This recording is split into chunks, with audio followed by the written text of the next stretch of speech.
contest? It's just no, one of those spicy contests where you have to eat a spicier and spicier thing throughout the interview and see who drops out. Right? So like every 10 minutes we stop and eat a spicier pepper. Wow. I think the stakes are high, but I like it. No pun intended. Yeah, I know you, but you'll be eating these plastic ghost peppers and make us think it's a real thing. Right. Oh yeah. There was an ice bucket challenge where someone did that. That was quite funny, where he had dared someone to jump in an ice bucket and he was just sitting in his ice bucket, but it was all fake. It was quite hilarious. Oh.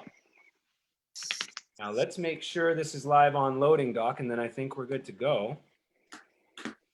It So says we live should to me. live, so don't say anything overwhelmingly inappropriate. Bill. Or self-incriminating. Okay. Mm-hmm. How's that medication doing there? Okay, let's make sure. Oh I really yeah. like working with you, Clark. I really do. I want you to know you're one guy I always enjoy having on the other end of the Zoom. No, okay. Oh, thanks for saying that while we're live here, Dave. That's very kind. That is Oh my God. very conveniently very conveniently kind. Yeah, I feel like this is just like an episode of Hollywood Squares. Oh, this is going to be rich, everyone. This is going to be rich. I hope you all are buckled up and ready to go.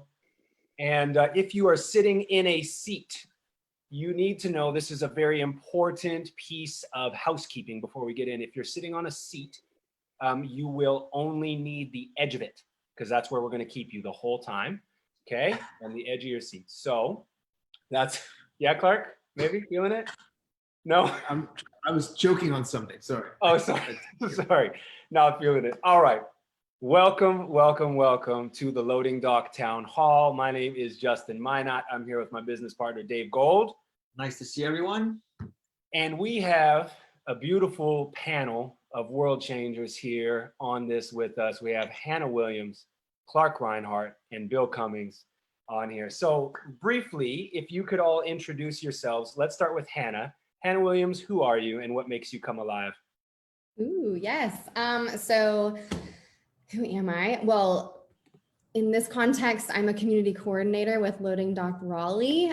So just that, I create community and facilitate things like this. Used to be a lot of in-person things. Now we're transitioning into online. So just ensuring that people can be connected. And what makes me come alive? Well, a lot of different things like charcuterie boards. Oh, and yes. wine and like that kind of stuff definitely makes me come alive. But I think the essence of that is bringing people together and having them connect and inspire one another and just like be together is what probably makes me feel the most satisfied and alive. So that's me. That's so terrific. good. That's terrific, Hannah. I can tell you are a very easy person to connect with. We have just found you delightful in that regard. So Clark's lucky to have you. Yes, he is. Yeah, yes. We have this recorded, so this is good. You can use this as future evidence for raises and things like that. If we go off the live, that's when we negotiate your next contract. Yeah. Exactly. There we go. There we go.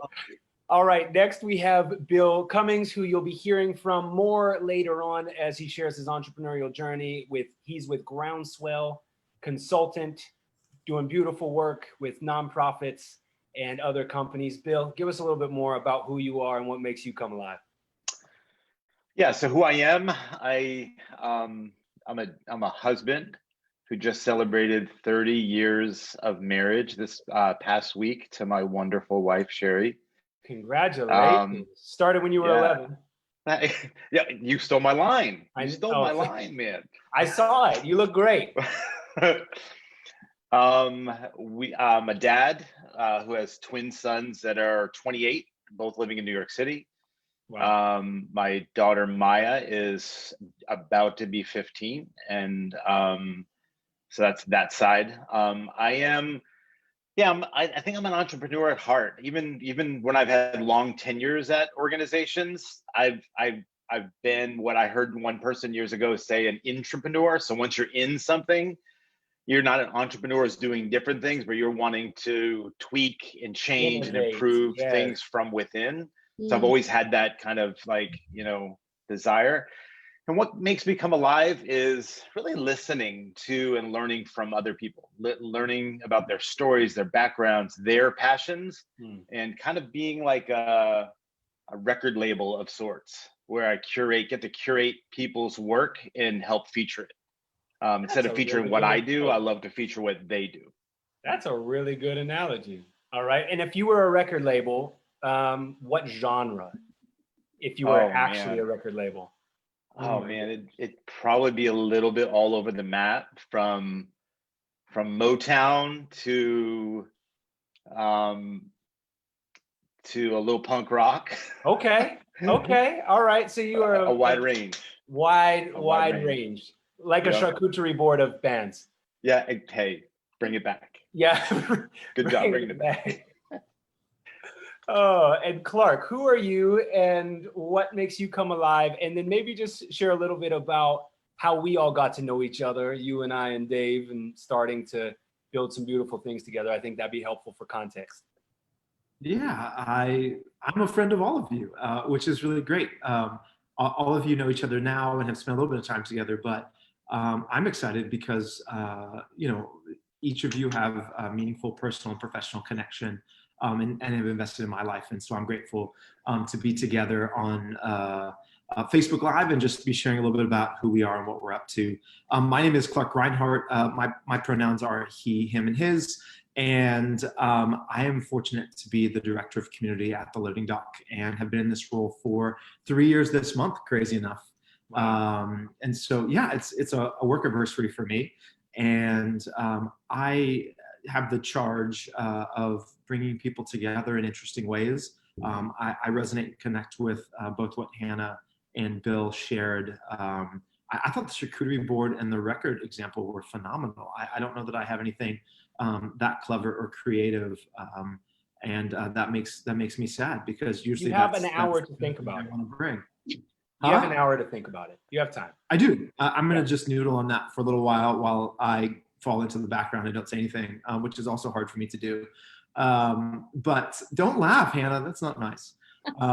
But I've always thought that Loading Dock was a convening place, a place where the picture in my mind is we are creating and setting tables for people to participate both personally and professionally. So, we've joked oftentimes inside, and now it lives on our website thanks to some of Bill's help as a consultant to help us define and refine some of our mission, strategy, and vision. But we're a space that brings people together, again, both people to people and business to business. So people who move to the area come to our space to see what's going on in the entrepreneurial ecosystem, alongside of a lot of our great friends in the co-working collaborative movement here in the Triangle. And they meet a new friend, a neighbor, co-conspirator, start businesses together, grow things from the inside, refine things like Bill shared. And then also, we have a lot of business to business connections. So it's a great place to meet other people and do business together and hopefully make each of our experience as humans in our community a bit richer because of that professional connection. Sure. So Clark, I think it's not an overstatement to say you're kind of like a people person, and your business is a people business. And I think that's. You thrive and nourish on people. So what's it been like the last 5 months when you've been basically like the Unabomber there? Well, not really like the Unabomber, but I mean, I'm sure it feels to you comparatively, it's like the Unabomber. Is that an illusion? Is that an allusion to my COVID hair? Yeah. Yeah. At least the COVID sideburns are pretty. Yeah, these are pretty intense. Yeah. That's good. I like that they curl up a little bit. Yeah, I don't have really curly hair at all, but my sideburns have a mind of their own. It has been isolating. I think I've heard from some of my friends, personally and professionally, that this season, amidst the chaos and obviously the public health tragedy that we've had with so many people being ill, affected by this, also the economic issues that we've seen across our city, our state, our nation, and the world. I think there's so much chaos right now, but a lot of people also feel very isolated. They feel disconnected from things that they had probably, and I would echo this from my personal experience, things that I had probably largely taken for granted. And just as you can tell, I'm wearing a mask all over the place. Have it here with me. To not have it on right now feels a bit peculiar. And so I think all of us, to a certain extent, are trying to figure out what the future looks like. Obviously, to take care of those who are most vulnerable in our communities, but then also to figure out how to create a new normal and to really build a stronger, more robust, and, in my opinion, more equitable future in our own small communities like lowercase c, but then also in our capital C communities across this very special region in Raleigh, Durham, and Chapel Hill.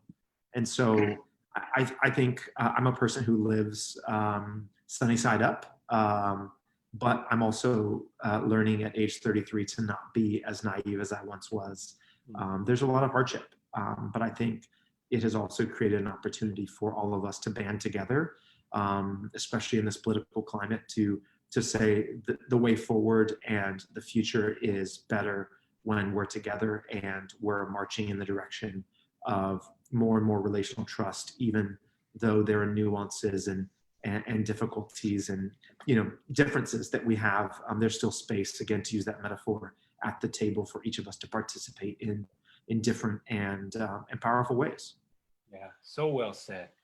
So for you, Hannah, I want to hear, what does the loading dock mean to you? Why does it exist? If you were giving, because we can hear from Clark all day, and this is like so near and dear to his heart. He oozes with passion for this place and for this work. What is that for you specifically? What about it resonates? Why does the loading dock exist to you? Yeah, I think it's like at 4 p.m. on like a Thursday afternoon is when I kind of see it really happening in the lobby. It's when the beer kegs are untapped and people have kind of come out of their like work hole and they're connecting with each other and they're having a drink and they're taking a moment. And I think that for me is what attracted me to being a part of this as a community, both for my professional, but also just personal, is the ability to both get, your own personal mission done, to come in and have the Wi-Fi and have the coffee and, put the headphones in and go for it. But then to be able to realize like, I need some inspiration. I need a conversation. I need just people and faces. And as an extrovert, I've been kind of saying like, I feel so fortunate to be working here during this time, A, to have a job, and then B, to be able to be with people. And I know for me that if I was in a company that was saying, you're going to be working from home from now on, you're going to be remote, that would be a pretty big, a pretty big thing for me. That would like really, really change my life. So, yeah, I see us as a place that sets, like Clark said, sets tables, creates space for whatever you need. And I feel like the big need right now is people, is how do we interact with people? How do we be with people in whatever form that looks like? And it's been, really cool to be a part of a place that's sort of like helping people figure that out while also figuring it out ourselves. Yes, well said. So Clark, you're a relationship guy.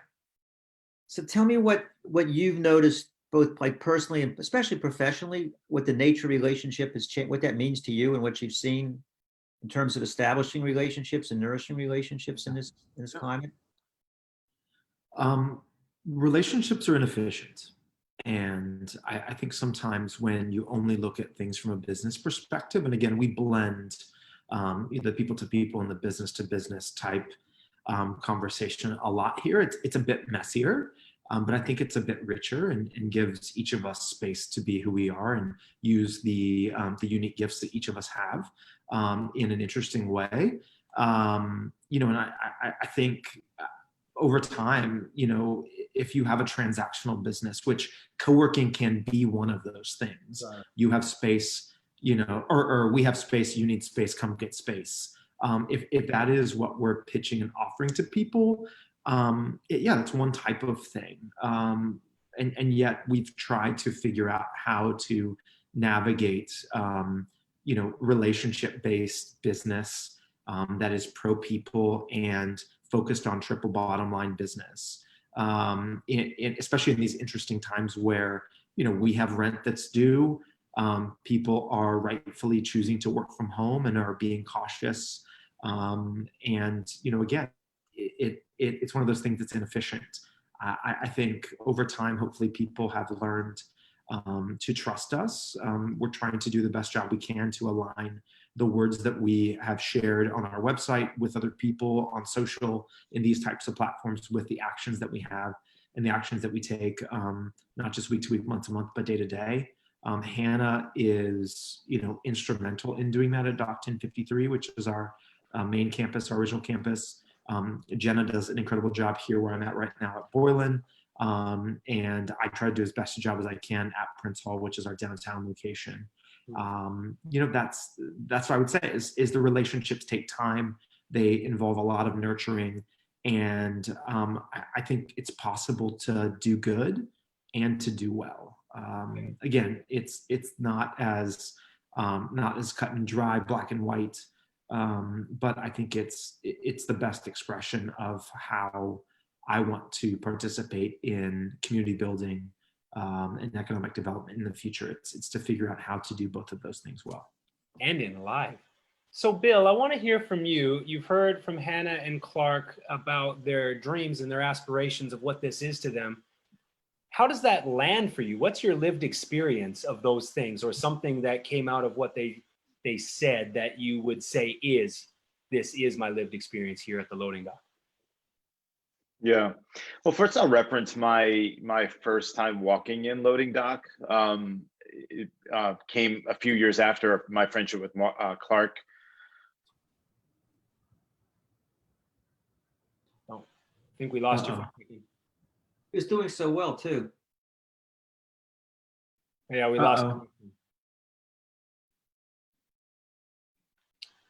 What a pensive look to get frozen. I mean, there's a lot worse looks. Well, and he said after my friendship with Clark, and then he just dropped off. So, that's super messed up. I know. We need to call our friends. Take that personally. So we'll wait for Bill to hop back on. That's no problem. Okay, where are we here? I've heard him share this a little bit, but just while we're queuing up. But Bill was not only a neighbor of mine. We lived 3 doors down from each other. That's not only the name of a band I used to like back in high school, but a true story and a part of. Yeah, too soon? Kryptonite? No, not feeling it. Yeah, learned to play drums. So, but we lived in Southeast Raleigh, almost a decade ago together, and was 3 doors down. And he was the kind of person that, as I was thinking about what my life would look like, both personally and professionally, and how to participate in community here in a city that I didn't grow up in, especially in East and Southeast Raleigh a decade ago, that we would sit on porches with friends in our neighborhood on State Street and figure out, what all this looked like. And Bill was instrumental in getting me connected and pushing me to think about, social change and social justice in a way that I hadn't thought about previous to our relationship.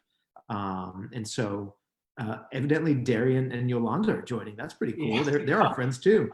But Bill was one of those stakeholders in my life that I'm so grateful for, and helped to shape the vision mission of Loading Dock. Bill, you froze after talking about me like this for a while. It was pretty awesome. Yeah, it all started with my relationship with Clark.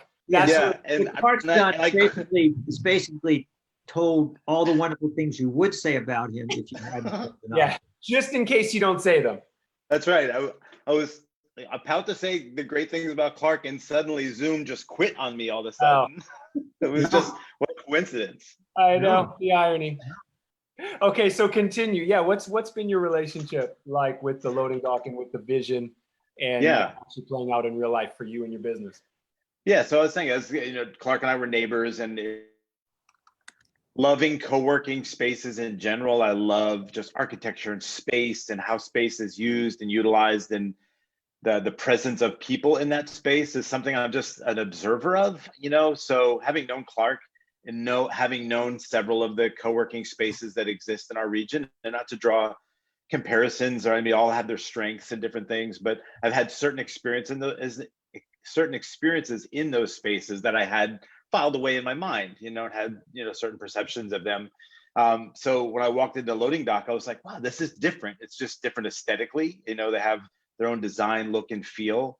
And just walking into the space, I noticed right away that there was diversity of ethnicities. There were diversity. So it was diversity of age that I hadn't really experienced in other spaces. So I noticed that right away, and just the genuine, you know, interaction of people. And you know, Raleigh's the kind of city that if you live here long enough, I lived here for 12 years and then moved away, lived in New York City for 2, and then came back a little over a year ago. And so coming back into the space was really interesting, because I was going to say Raleigh's the kind of city that you can go into a coffee shop, and it's really hard if you're interactive in the community. It's hard to go into a coffee shop and not see at least one person that you know. You know, so going into loading docking, being able to within the first 30 minutes be caught up in conversations with people that I genuinely know and appreciate, who I see as people who are deeply connected to their community and to causes and to really interesting work, just drew my attention right away. And you know, I really do believe, you know, we joke about, you know, Clark a little bit, and give him some jabs every once in a while or on a regular basis. Yeah. But I believe like leadership sets tone, you know, of a space. And Clark is a very gregarious person. He's, you know, relationally available, you know, to anybody and everybody. And when you're with him, he's the kind of person you feel like you're the only person in the room. And that tone is set, you know, by him, and kind of spills out over into everybody. You kind of feel this sense of camaraderie, and I think Raleigh's a kind of city that's like that. Like, people aren't rooting against each other. It's not a zero-sum game kind of a community.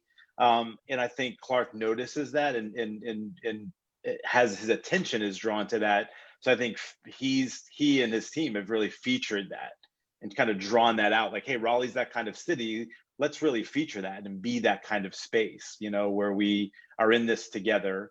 You know, I joke with him a little bit on his "Better Together," you know, slogan, but it's grown on me, and it's come to be something that I really see as something that's like, wow, it's really true about loading dock. It's not just a slogan or a tagline.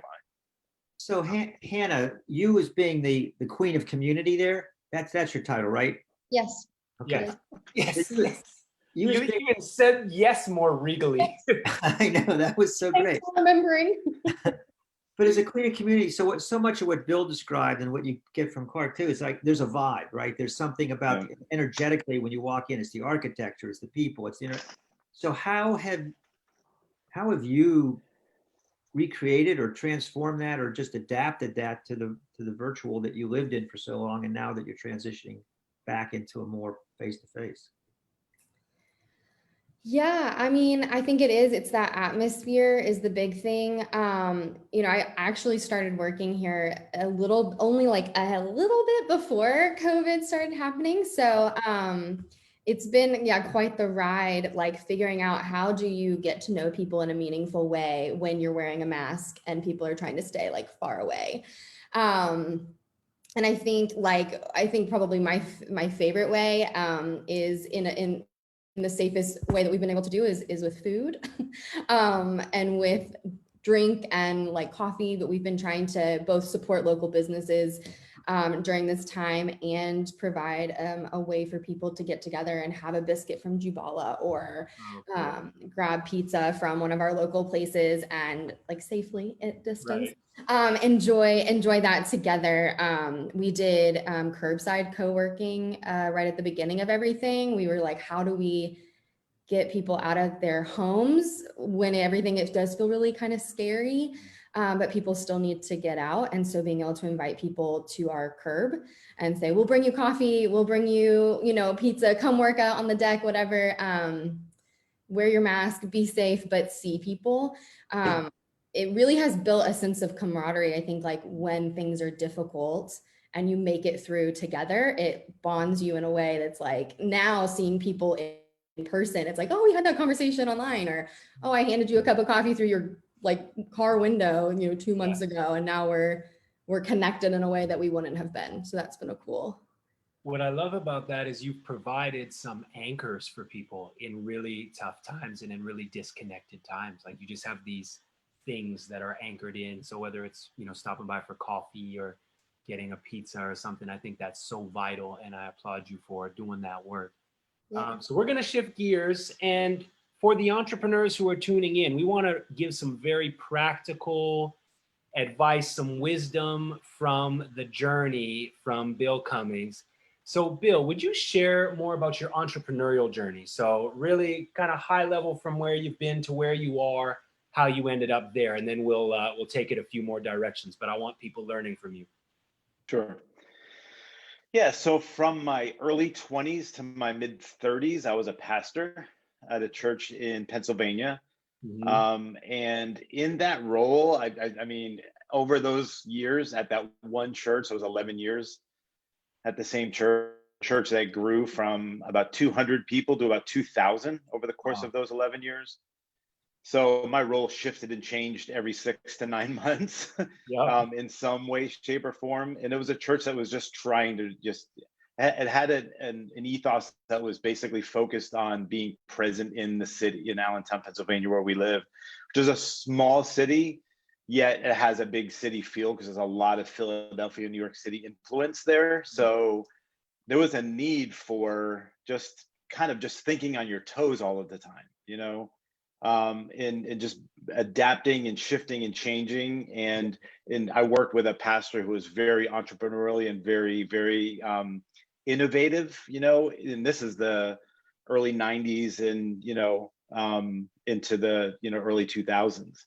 And, so I had an opportunity to lead and help, establish new initiatives. And when I did that, there was always kind of like a need to be entrepreneurial, as I mentioned earlier, and kind of like innovate or create something within something, create an outreach to people who lived in public housing. There was, international outreach stuff. There was, an outreach to young adults in college communities. And so we're the kind of church that like to brand things, and call things certain names. So that there's embarrassing names that we use that were so but everything's 90s. a startup. Oh yeah, right. It was like all these little startups within the church, and my feelings about religion and church have changed over the years as a reference to how my life has then shifted. And then after those years, we moved to Raleigh, North Carolina, here, where we are. And I had the opportunity with my wife and two really close friends to found a nonprofit organization that I led for 10 years. It's called Lemonade International. And our focus was on supporting local leaders in Guatemala who are doing gang prevention and education in an urban settlement community in Guatemala City. Wow. And I had to figure out everything, from, getting the organization off the ground, getting all the 501c3 documentation done, and just forming the organization, from naming it to branding it, and just,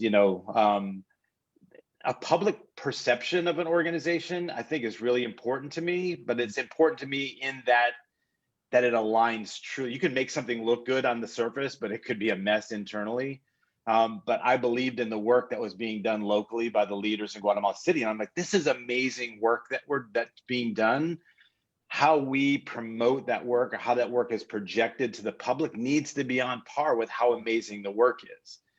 And over the course of the 10 years that I led that organization, I had the opportunity to rub elbows with a lot of other nonprofit leaders and learn about a lot of other nonprofit organizations. And it would almost pain me to see their public presentation, whether that was their digital presence, whether it was their their website, or you get handed a business card or their logo or just their look and feel from their brochures and all of that. But yet you'd hear the stories of the work that they're doing. You'd be like, oh my God, that's amazing that what you're doing. Why does your website and your business card, your logo look like it was developed in the 1980s, Bro, or I literally had this conversation yesterday with a massive hearted, an incredible human doing beautiful work. And then we were on this, consulting call, and I'm looking at her site, and I'm like, that is not even close to what you just told me. Yeah. The work you're doing is phenomenal. Amazing. And Amazing. even the text isn't communicating, not even just the visual, but even the text isn't communicating. So I hear that, and I want to connect you with her now, but keep going. Please do. No, but and that's not an incrimination on the people leading the organizations. It's I realize the reason why that's the case is they're busy doing the work. Yeah. They're the boots on the ground kind of people who are doing some of the most important work in our cities and in our communities. And they don't care, they're in many cases, they don't. They're just like, hey, this work needs to be done. This needs my attention. I don't have time for a logo, and sometimes don't have money for a logo, or so they're just doing their thing. But then they realize, like, hey, that how people outside of your sphere connect with your work is through your presence.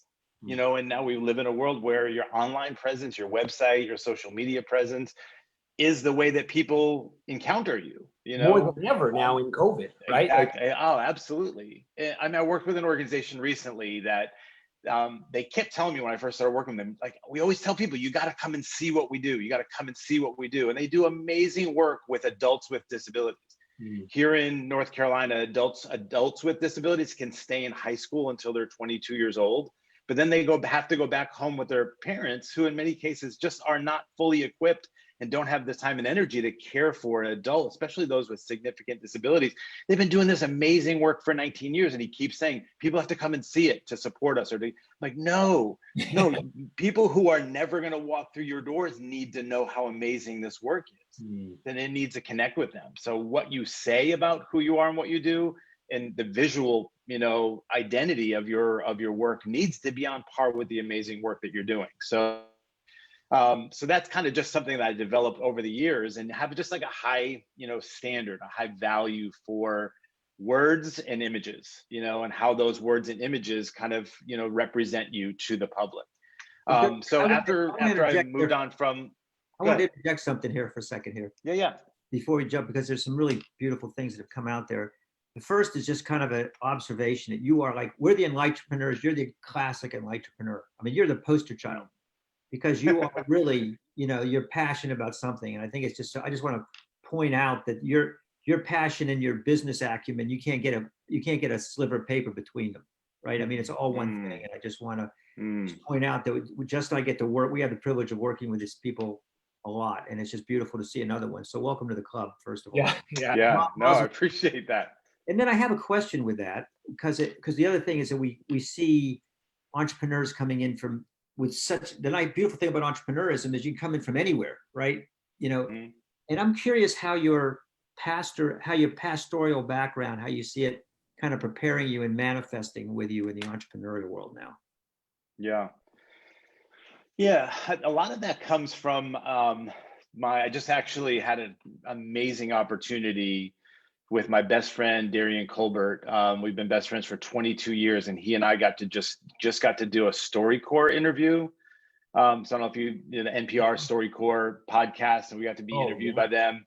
And so I had to kind of gather myself after that, because I broke down, and during this conversation, because Darian's a Black man who I've been best friends with for 22 years. And they were asking us all these questions about, this present moment that we're living in, and how are we experiencing that in light of our friendship. And to answer your question, David, in light of that, that's fresh in my mind. So I'm just thinking of how my friendship with Darian and being in touch with the lived experience of people of color in that environment, because the pastor of that church was white, but his wife was Dominican. A lot of people perceived that she was Black, but she'd get up and start speaking Spanish or lead songs in Spanish. And their relationship opened up the door for everybody to feel welcome, like they were represented there. So it was a beautiful gift for me to be a part of an environment, you know. And then like I said, it grew to about 2,000 people, and you look around the room and see, oh my gosh, this is amazing. And yet Darian and I were talking about how just because people are in the room, there's a diversity in a room together, doesn't mean you're experiencing the gift that diversity can really offer you. It's through friendships like with Darian and being on the ground, like really listening to and learning from his lived experience, that gave me a sense of, I think I've grown in empathy, you know, through that relationship, that just caused me to be positioned to really, I don't know, have a heart for and connect with people who are doing good work. And that's what I'm drawn to. I'm not drawn to the for-profit world nearly as much, because I'm just not as interested in making money, and that's fine. I mean, for those who are, that's awesome. But I want to come alongside of you. I mean, don't get me wrong. I want to make sure I do well for me and my family, you know, but I care about this great work that's happening. And sometimes I think the nonprofit world is diminished in the eyes of the public. It's kind of like this, like, well, here's the for-profit world, and they're the movers and shakers. And you're like, no, these nonprofit leaders are some of the most amazing people in our communities. And it, like I said earlier, it pains me to see that they're not being featured. So it's kind of like, in the name of my firm is Groundswell, and the idea comes from, like, I love to get my hands dirty in the ground with people and just kind of like, let's dig below the surface to kind of make sure that the roots are kind of like established, firm and solid. And I get this image for me is, you see those time-lapse videos where you just see soil and then all of a sudden a little, you know, plant comes up out of the soil because it's like sped up. That's kind of what I want to do with organizations, is like, people need to see what you're doing. They need to see this amazing work you're doing, but some things need to be established underneath the soil for that to come up out of the ground, for people to be like, wow, this is amazing. So that's my hope, is to just draw people's attention to that great work that's being done and just say, hey, look at this, this is great. And I think their visual presence and their content is so vital to that being, for them to just be noticed in the first place. I don't know if that answers your question, but Clark, what were you going to say? I was going to say, one, Dave and Justin, you're making fun of me for talking a lot. As you can see, both of my friends here, Hannah and Bill, are cut from the same cloth as the five of us are. So anybody watching on Facebook Live, this is actually going to be a marathon. We're just going to see how long we can go. Yeah, we're going Harry Potter style, like 7 episodes. We're gonna let five, right? Yeah, right. Yeah, we're just gonna see who can stay quiet the longest, and it's gonna be nobody. But Bill, thank you so much, one, for sharing all that. I feel fortunate to have known a part of that story.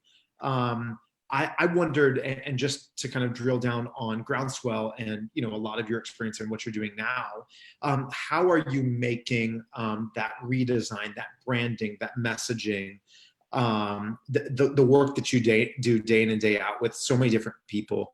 How are you making that accessible? First and foremost, like, how would people connect with you and know what you do and how you do it, and how they can, you know, really be a part of your network of friends, whether you're doing work with them or not? You're always great as a friend to have referrals.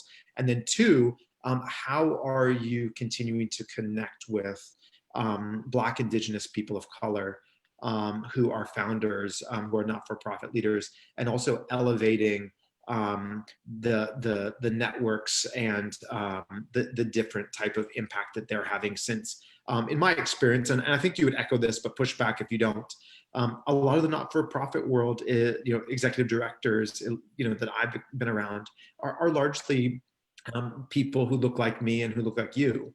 And yet we know that there's so many incredible people in our backyard, in our neighborhoods, who are doing immeasurably important work here. So I know that's something that you think a lot about, and, you know, creating that accessibility would be something I would love to share with all of our friends here on Facebook Live. Yeah. Yeah, that's a great question that to be honest, I'm still in the middle of trying to establish, you know, better accessibility. But a lot of that comes from me still kind of like drilling down into like what's my primary focus. And I think I'm speaking with a lot of passion about branding and content. But to be honest, that's really emerged to the surface of, like, or to the top priority, to the highest, you know, priorities on the list of the things that I've said in the past that I offer. Having had experience in the nonprofit world, my last role was, as my title was Chief Relationship Officer with Restore NYC, an organization in New York City that served foreign national adult women who'd been trafficked into New York City, been victims of sex or survivors of sex trafficking. My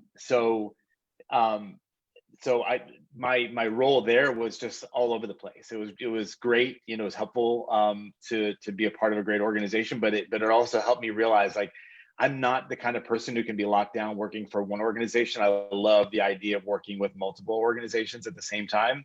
But then I reflected back on my years as in nonprofit leadership and realized, I'm really a generalist in the nonprofit world. I'm not an expert in any one thing, but I can kind of speak to multiple things, from organizational development to marketing and branding to, program design, fundraising, all that kind of stuff.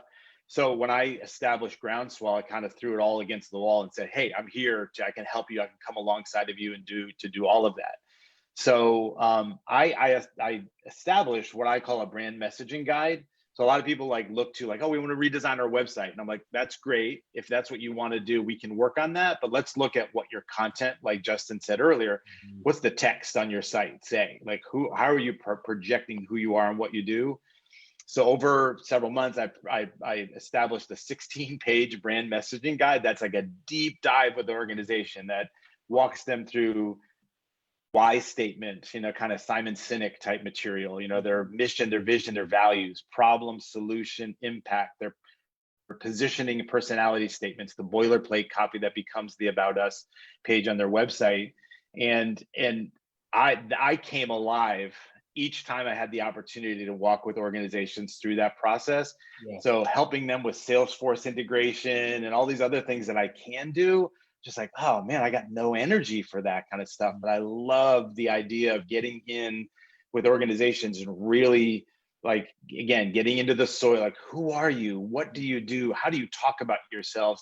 And then how can you message that in a way that helps other people who have no idea who you are, gives them a welcome mat of understanding, oh, wow, I get it. I get what you do. Above the fold on your website, I get what you do and I get what you're asking me to do. So to be honest, to answer your first accessibility question, just recently have I said, we're going to be a content branding agency for nonprofits primarily, while working with some for-profit businesses as well. So creating accessibility is kind of a next step for me, is to say, okay, now that that's our niche, because I've got some great, subcontract, team members that I work with, they're amazing designers and coders and developers and copyright editors. And this is who we are. Now I'm taking myself through my own brand messaging guide saying who are we, who are we as an organization? And now let's make sure that that's accessible to other people so they understand when they hear Groundswell, this is who we are. Right. So that's the answer to that part of your question. The Black, Indigenous, people of color question, I think for me, I think that's something you got to live. You got to live that from a lived experience first. We live in a world where that's become a thing where, hey, we need more of that.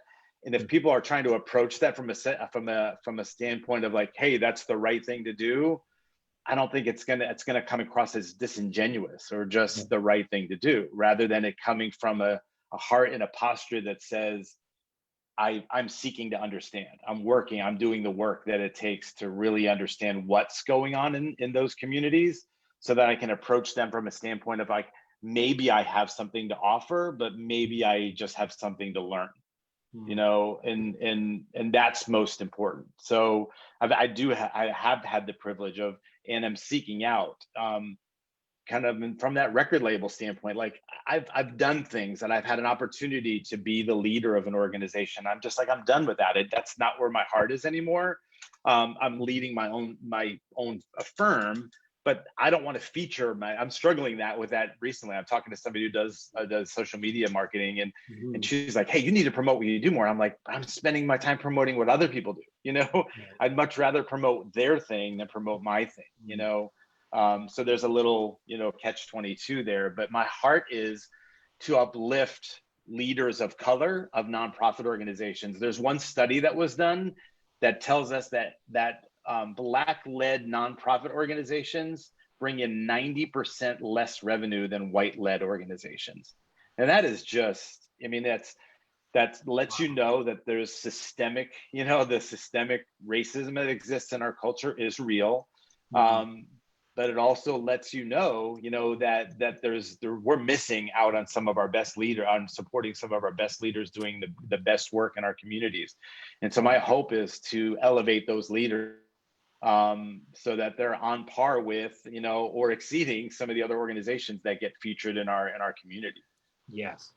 One of the things I'm seeing in you, you are still a chief relationship officer, right? You are the partner with people. It's so much different than just like, I'm doing work for you. No, I'm doing work with you. And all of your wording and phrasing really gets it. Like, no, we're in the dirt together. I'm in this too. Like that, I think needs to be front and center in your work, however you communicate that, because I think that is a fundamental difference in how you approach your work. Yeah. And for people that get it, they're going to be about it. The second thing, if I could just offer while we're on here, when you were talking about the lack of alignment with social presence. And so like, okay, I want to promote other people's work, but there's this need to promote my work or whatever it is. Those aren't disconnected. Your work is other people's work. You told me you don't do anything for yourself. It's for other people. Like, right. So like you are partnering with 100 different nonprofit organizations. Your story on social media, if I was your social media advisor, I'd be like, no, you hop on there and tell all these other people's stories through your voice. Like you hop on whatever, it's like, hey, I just finished working with this great organization, It highlights the work you do. Like that's promotion enough. I'm working with this great, but I want to tell you about what they're doing and why I'm so excited to partner with them. That's easy. That's all day. You're just telling other people's stories. You're not telling Bill's story. You're telling the story being involved with. That's great. You're elevating these people. So they're not disconnected. I think you just roll that out all day and talk about the great shit other people are doing. Yeah. And I want to add something to that too, Justin. Love it. This is one of the beautiful things we see too. And you're just a great example of it. And that is that you're just being yourself, right? I think that's what Justin said. It doesn't matter what you call it. If I'm in-house, out of house, working for them, telling my story, telling this, then when you're really doing what you're passionate about and being stepping fully into yourself, then you just get to show up as yourself and then you monetize it. You know, I mean, I think that's where the money comes in too, is that when you're just being yourself, the money comes and it's not, you don't have to change. Yeah. No, I love that, David. The idea of that being like a natural byproduct of who you are, you know, that feels good at the end of the day. I can go to sleep at night feeling good about that. And then like, oh, I have this itch to be an entrepreneur. What could I do? Like, and kind of like scanning the globe for all the different opportunities that are out there and like trying to make the most money is rarely the best start. Right. Yeah, absolutely. Absolutely. So I have a question for the four of you, if I can. So you guys are all chief relationship officers. I don't care what title it is. And we've seen, Han and I talked a little bit about it, Clark's referred, everyone's talked about how relationships have changed now that, you know, over the last 4 or 5 months. So what have you seen, the four of you, seen in terms of how relationships are changed, and tell us about what the future, we're talking about the future of business, but because it's all relationship, what's the future of relationships? You know, I don't know if there's a specific way to answer that, but what do you see practically being different, you know, Clark, with you in terms of how you see relationships, how you provide the value of a co-working space in relationship now. So maybe you could start.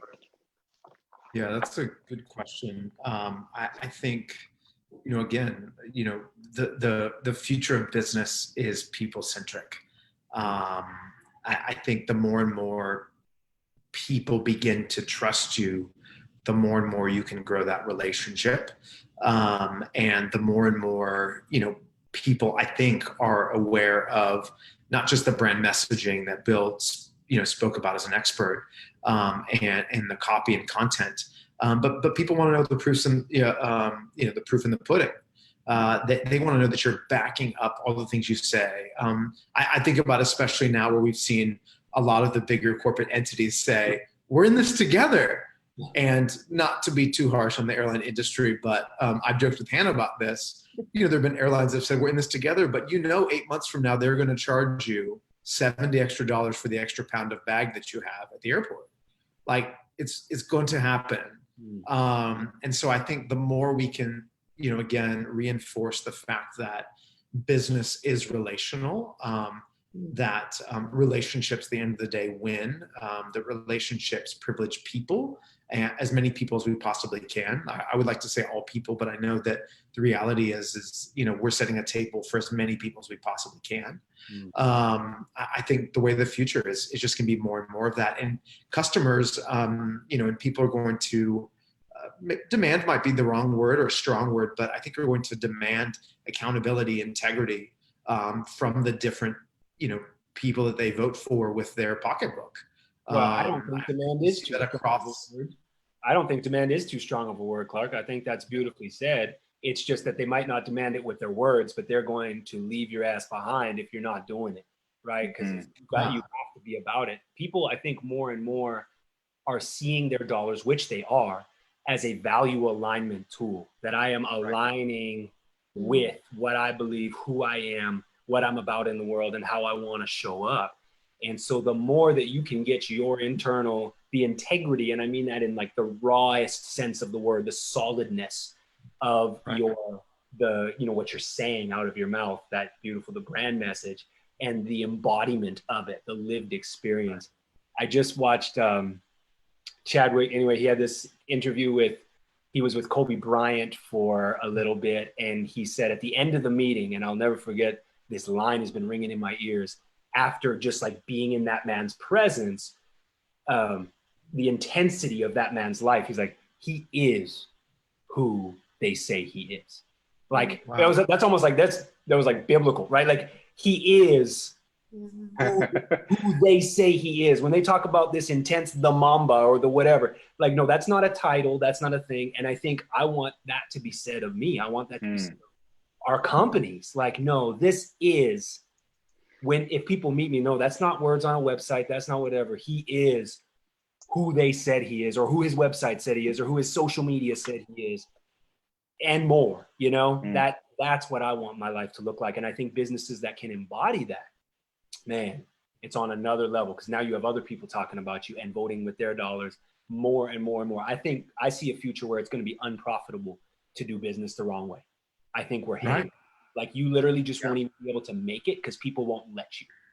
I don't care how, like, people will not let you if you're not running it the right way. People first, planet first, like the stuff that has to matter right now. Anyway, Hannah, what's your response to this? I want to hear some of that. Yeah, I mean, the first thing that popped into my head with that question was a kind of more on like, I guess, a practical level of having to develop different skills for relationships moving forward.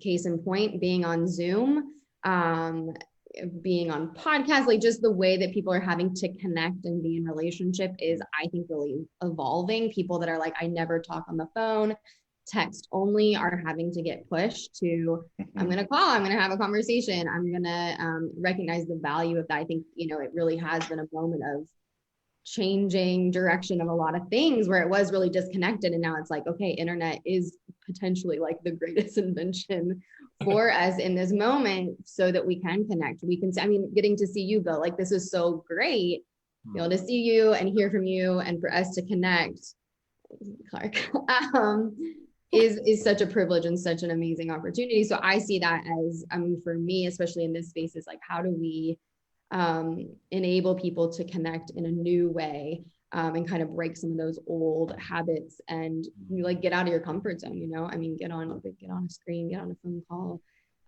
whatever that is. Thank you. Bill, any quick comments? And then I know we got to land this plane over here. So I think Hannah's reference to Zoom and some of the practical stuff made me think of how one thing that Zoom has done, or video conferencing in general has done, it's caused us to not be able to check out like we often do in meetings, Like, you can easily kind of drift off, and next thing you know, you're on the beach somewhere on vacation instead of being present. And that just becomes very obvious that if you've disconnected, people are like, hey, what happened? Where were you? Or did you hear what was just said? And you just have to really focus. I find myself being more tired after a day filled with Zoom calls, because the energy that it takes to really be present and stay focused. So, and then just reference real quick to your comment earlier, Justin, about the word with. I was like, this guy's going to be a friend of mine. You know, we need to be friends going forward. It's just like there's something that resonates. Like with that, you said something that like, oh, that's a word that I use all the time. Like we talk about doing things to people or for people, but those words need to be replaced with being with people and being present with them. You know, I've seen a lot of, you know, business activity that where you see people, they're jockeying for position and trying to position themselves for the right opportunity. But someone used the word embodiment. Like this is about like embody who you are and what you really truly are passionate about. That'll rise to the surface in these moments that we're living in.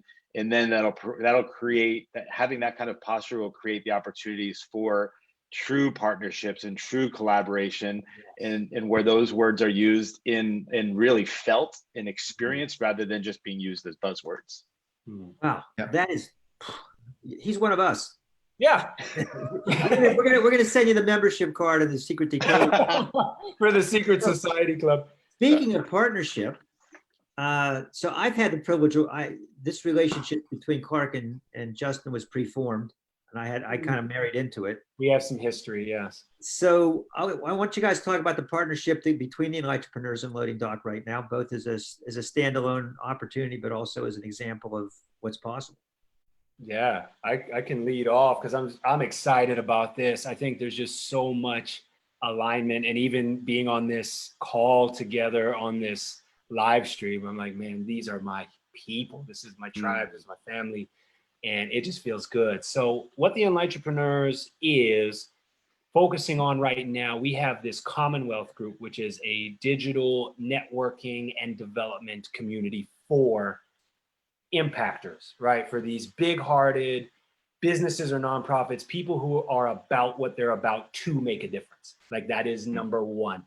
And the beautiful thing in this, Zoom room that we're in right now, which the origin story is too long to get into, but the beautiful thing is almost every single meeting will get some message around the effect of where did you find these people?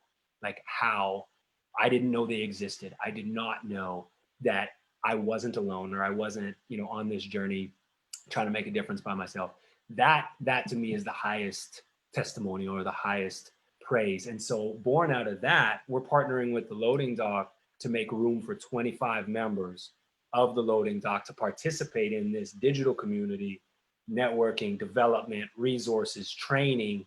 And we want everybody. I love how you said just the diversity in the room, Bill, of age, demographics, ethnicity, all of it, orientation, anything. Like we want all of the diversity because that adds to the richness of the experience when we're in it, like you said, together. So yeah, that's the origin of this partnership. Really excited. Make sure, sign up first, come first serve, first 25 people. But if we want people that what I just said resonates with, not just like, hey, I want to be in here and network. That's a byproduct. That's good. That's going to happen. Relationships are the center of what we do. And it's people who are like, no, I'm here and I know that I have a purpose on this planet, and my business or whatever is an extension of that. You're going to be right at home. So join us in. Clark, what are you excited about with this partnership, or how does this help what you're doing right now? I think the language that you and Dave always use about being like-hearted, just to echo what you just said, has just always connected with me. I think each of us have probably spent time in rooms where you're like, gosh, this anecdotally sounds great, but the passion is not there. I feel so fortunate to call all of you my friends and so many other people in the triangle, my friends. And the thing I think at the end of the day that I get a little bit sad about is not everybody knows each other. And I think that's the main leverage point for me is, how can Loading Dock be one of those nodes of connectivity for alongside of the entrepreneurs and the Enlightrepreneurs here in this network, as a part of this pilot, but also a greater opportunity for all of us to connect. I think that's the thing that makes me excited. Is where is that person who's at home, potentially even feeling isolated as a result of COVID-19, maybe just moved here, maybe looking for some meaningful connection points, friendship, new neighbor, new business partner, new founder, new entity. What are the different threads that people will pull that are beyond our wildest dreams here that the magic will happen again via the relationships that each of us develop along the way. That's the thing that keeps me going. That's the thing that each and every day I feel privileged to be a part of. And that's the thing that, I want to continue to press towards in my personal life with my family, and then also my professional life. Oh, Yeah. Clark, you're like a soundbite, brother. You're just like Yeah. he just churn, he's like a Well, song. because he lives it. It's so easy. It's like you punch him in the stomach and that's what comes out. Like this. All right, so I'm going to land the plane here. Before I land the plane, I'm going to have is Justin. And the nice thing is, one of the good things about COVID is I no longer can sit under a table with Justin can kick me when I'm about to do something he doesn't want me to do. Oh yeah, when we were podcasting, this is like the best. Of course, he still has the mute button under his control. yes. But before Thank I want everyone to know how they get in touch and more information. But Justin, I want you to talk about Beyond the Black Square program that's coming up Friday. Something that Bill said. I mean, I just thought, you two guys, it's the same thing. You two guys got to meet. So just say a word about that, and then I'll. Oh yeah, man, and just right on with what you were talking about, Bill and Hannah and Clark, just about inclusivity, right? So right now there are a lot of conversations in a lot of spheres about diversity, equity, and inclusion, but for a lot of people, those are just kind of words, right? Like, yeah, okay, I don't really know how to embody that or how to live that out. So a big push right now for us at the Enlightrepreneurs, because we're saying, all right, we have this space. What does it look like to have all of the people who need to be at the table around the table, and to be consistently looking for who's missing? So we now have the opportunity for companies who want to do something tangible and not just post a black square. So we're calling it Beyond the Black Square, not just post a black square on their social media, to sponsor scholarships for entrepreneurs who wouldn't otherwise be able to get into this community, access to network. And for me, anyway, I'll skip the story on it, but I'm passionate about it because I've always had access to network. People have always opened up doors for me and their Rolodex, and I've never considered that as a pain point until I started really spending time with entrepreneurs, specifically here in the Durham and Raleigh areas, and specifically entrepreneurs of color, specifically women, or outside of the binary entrepreneurs. Just don't attend these types of things. They're not at these networking groups. They're not connecting with the right people, and access to network is a big issue. So anyway, these companies are going to be sponsoring entrepreneurs, and the entrepreneurs are going to get in for a way reduced rate, just lowering the barriers as far down as we possibly can, and having someone else basically partner with them. So there's going to be a relationship formed between the entrepreneurs and the companies as well. So right on. And really it's right on with this partnership with the loading dock, which is, okay, 25 people, like, let's make room, let's make access, let's get the right people in the room, the big-hearted, the like-hearted humans in the room. So sorry, that took longer than I wanted, but I'm really passionate. Bill, it's also interesting. We have a courageous conversations piece where we go into companies at certain sponsorship levels and help them have these kind of conversations. Because what you were talking about, story company, it's Justin and me. I mean, this is what we're living every day. Wow. Right. And so there's. I love it. We literally have conversations like, I mean, some of the stuff that we're sitting around talking about, we have a program this Friday geared towards this. And I was like, hey, okay, the language on the flyer is going to be how to leverage your privilege. And Dave's like, ooh, like that's gonna, rub people the wrong way, and it might leave people out, which led to a beautiful conversation between Dave and I about white fragility, and like all of that's every freaking day that we're in the trenches together, because it's in relationship. Yes. Right. And so your story is beautiful. Yeah. So anyway, the program is Friday. We have Jess Lipsum, who is the founder of ShareFile and Levitate. I know you guys know Jess from HQ as well. Danny Rosen from Blandfield, and these are guys that are really doing something. So we're going to be talking about what that looks like. So again, we get more information. Right. So anyway, Bill, if people want to bask in your love and take advantage of your genius, how do they find you? Bill at meetgroundswell.com, or meet, MEET, groundswell.com is my website. So they can find me there and contact me, and I do a 30-minute free consultation. That usually goes longer than 30 minutes because I'm way too curious to get to know people. Oh my God. Terrific. I always tell people so yeah, that's where you can find me. Terrific. And Bill, stay on afterwards. After we're off to, I want to just chat with you about some of the things we're doing. Okay, Clark, cool. plug yourself. I mean, not like we haven't been plugging you for the last hour, but you got like 30 seconds to give the super soundbite plug.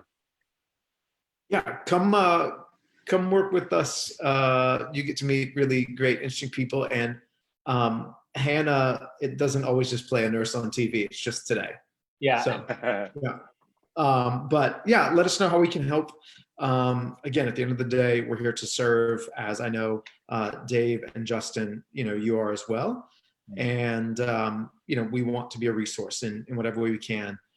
Again, we think that collaboration is the spirit of the triangle, and more people participating in this good work is our main objective. So if we can get you connected to another co-working space that works better for you, that has other opportunities, like, we're here for that. And it's not just Loading Dock's world. We are just one node in this interesting, business and social fabric that makes up this incredible region in our country. You are a soundbite. It's Oh, beautiful. you are. It's just amazing. I was thinking every It's rap. sentence is a commercial, People but say- in a good way. I mean that because you actually live it. It's so Yeah. Yeah, it's so beautiful. So practically too, if you're a member of Loading Dock and you are interested in joining the Commonwealth of Enlightrepreneurs, the community I was telling you about, reach out to Clark or Hannah or Jenna, whomever is the most appropriate, and they will point you in the right direction. And we are so excited to meet you. Bill, And each of our contact info is on the website.